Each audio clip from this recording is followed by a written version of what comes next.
Hello again, word lovers, and another little detour in this instalment as I'm going to be looking at etymologists and not etymologies. As you've probably realised, I'm not an etymologist, unless that means someone who likes to study the history of words, in which case I am. But how many people are? Do people get paid for this? Who was the first? I've just finished reading about John Aubrey. Now, he was an Englishman that was interested in antiquities, amongst many other things, lived in the 19th century. Here he is hypothesizing about etymology. A good English-Latin dictionary and a collection of the primitives from English, French, and Endenized Latin words, together with the few British and Danish words that are yet retained in our language, etc., etc., would be a good thing. So, Aubrey's clearly aware of where most of our words come from. In March 1890, he writes, the Romans gave Latin endings to their places, so perhaps Tamis, that's the River Thames, was the original name, and they added the is onto it, making it Tamesis. Well, I don't know about the Thames. I thought it meant dark water, according to an old Brittonic language, but in this instalment, we're more interested in the chase than the result.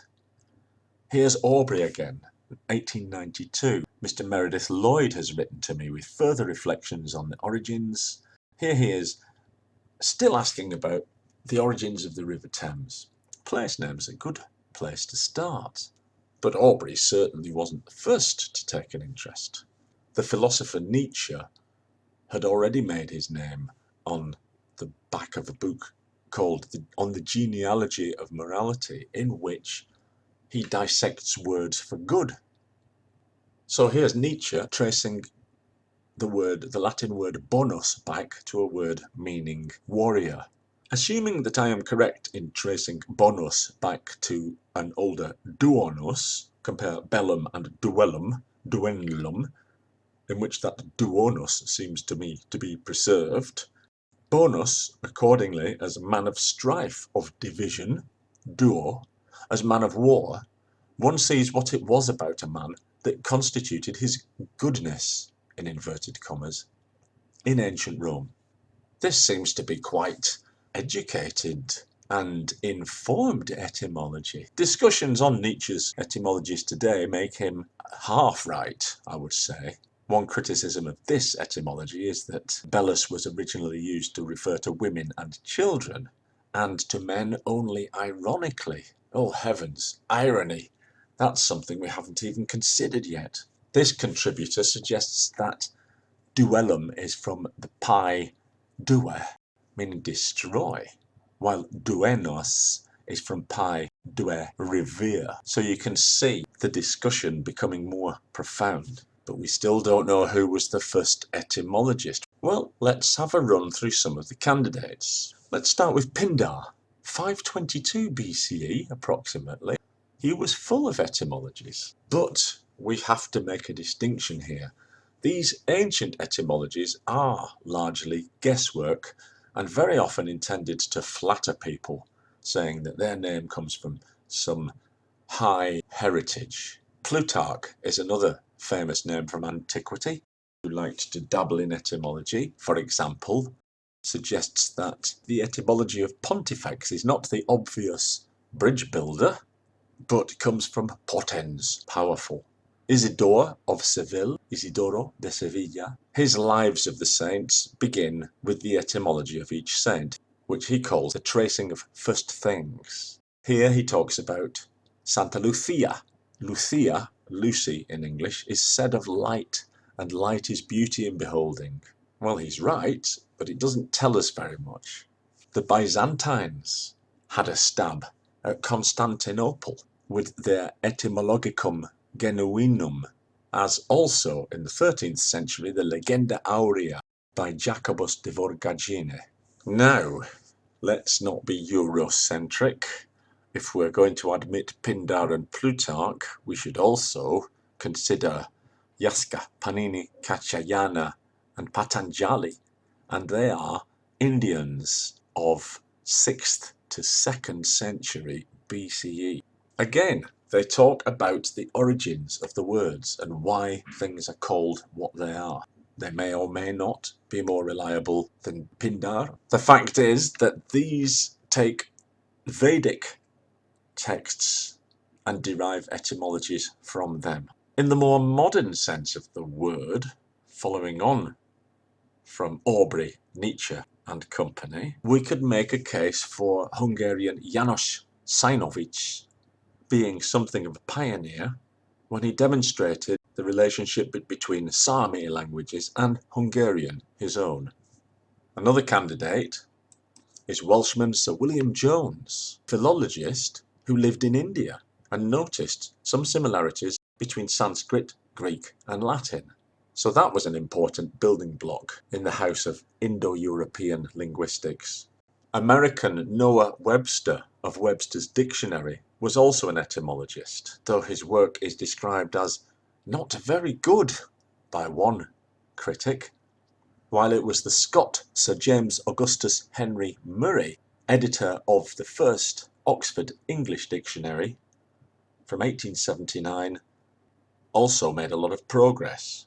In 1960, Paul Ziff took a leaf out of Nietzsche's book and wrote a book called Semantic Analysis, in which he analyses the many meanings and shades of meaning of the word good.